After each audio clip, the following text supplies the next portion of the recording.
বন্ধুরা, জীবনে আমরা প্রায় দেখি কেউ পড়াশোনায় এগিয়ে, কেউ খেলাধুলায়, আবার কেউ অন্য কোনো দক্ষতায়।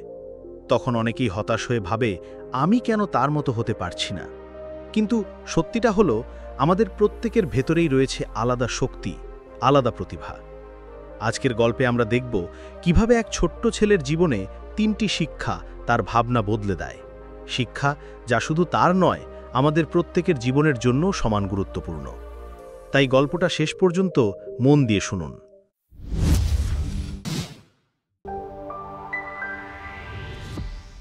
ছোট্ট এক শহরের এক কোণে বাস করত এক পরিবার। পরিবারে ছিল 12 বছরের এক চঞ্চল বালক রাকিব। ষষ্ঠ শ্রেণীর ছাত্র সে। দুষ্টুমি করা, বন্ধুদের সাথে দৌড়ে খেলা, এসবই ছিল তার প্রতিদিনের কাজ। তবে তার সবচেয়ে প্রিয় জিনিস ছিল ফুটবল। প্রতিদিন বিকেলে স্কুল শেষে সে ছুটে যেত মাঠে, বল নিয়ে খেলত আর অনুশীলন করত। তার চোখে মুখে ফুটে উঠত আনন্দ, আর মনে থাকত এক অদম্য উচ্ছ্বাস। কিন্তু একদিন স্কুল থেকে ফেরার পর রাকিবকে দেখা গেল একেবারেই অন্যরকম। বই খুলে বসেছিল, কিন্তু পাতার দিকে তাকিয়েই মুখ গোমরা করে ফেলল। শেষে বইটা পাশে রেখে সোফায় হেলান দিয়ে দীর্ঘ শ্বাস ফেলল।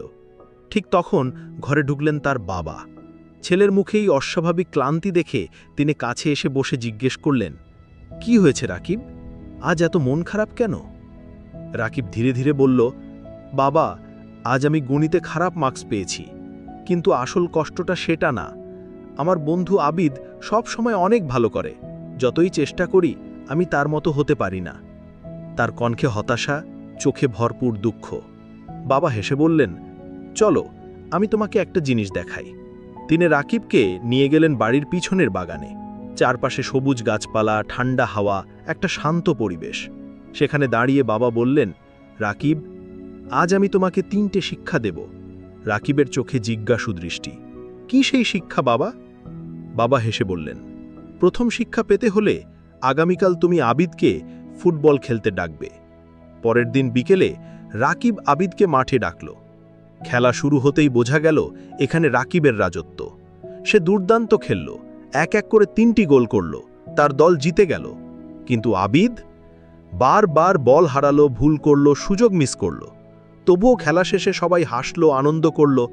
রাকিব দৌড়ে গিয়ে বাবার কাছে গিয়ে বলল, বাবা, আমি দুর্দান্ত খেলেছি, কিন্তু আবিদ একদম ভালো খেলতে পারেনি। বাবা মৃদু হাসলেন, তারপর বললেন, এটাই হলো প্রথম শিক্ষা। দেখো, আবিদ ফুটবলে তোমার মতো ভালো না, কিন্তু গণিতে সে তোমার থেকে অনেক ভালো। আমরা সবাই সমান না, কারো শক্তি আছে, আবার আরও দুর্বলতা আছে।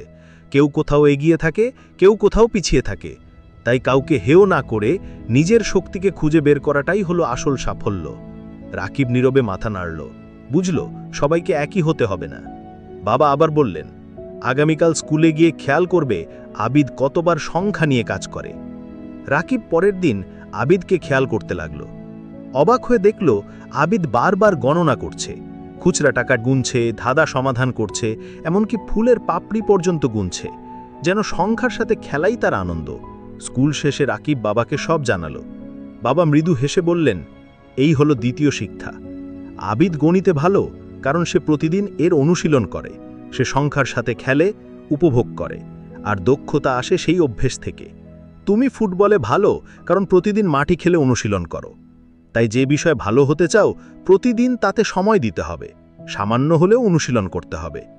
রাকিব গভীরভাবে বুঝল, চেষ্টা ছাড়া কোনো সাফল্য আসে না।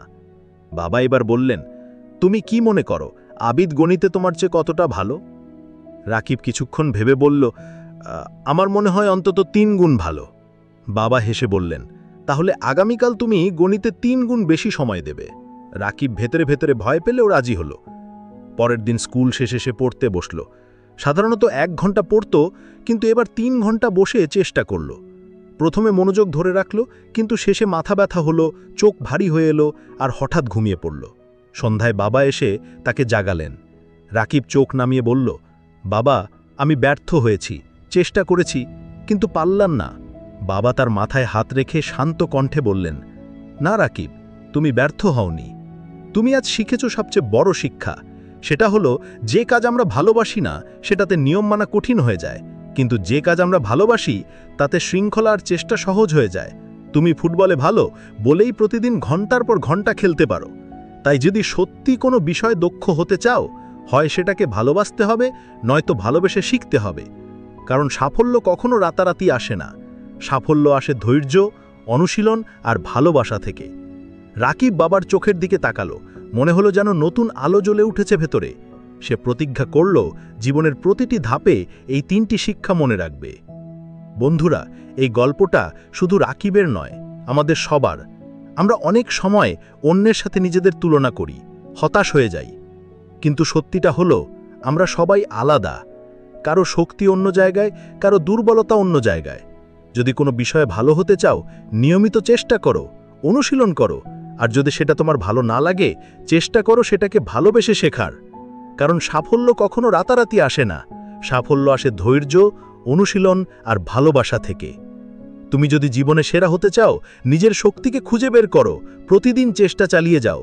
আর যা শিখছো তাকে ভালোবেসে শেখো। যদি গল্পটি আপনার ভালো লেগে থাকে তাহলে লাইক করুন, কমেন্টে জানান এই গল্প আপনাকে কি শিখিয়েছে, আর শেয়ার করে অন্যজন অনুপ্রাণিত করুন।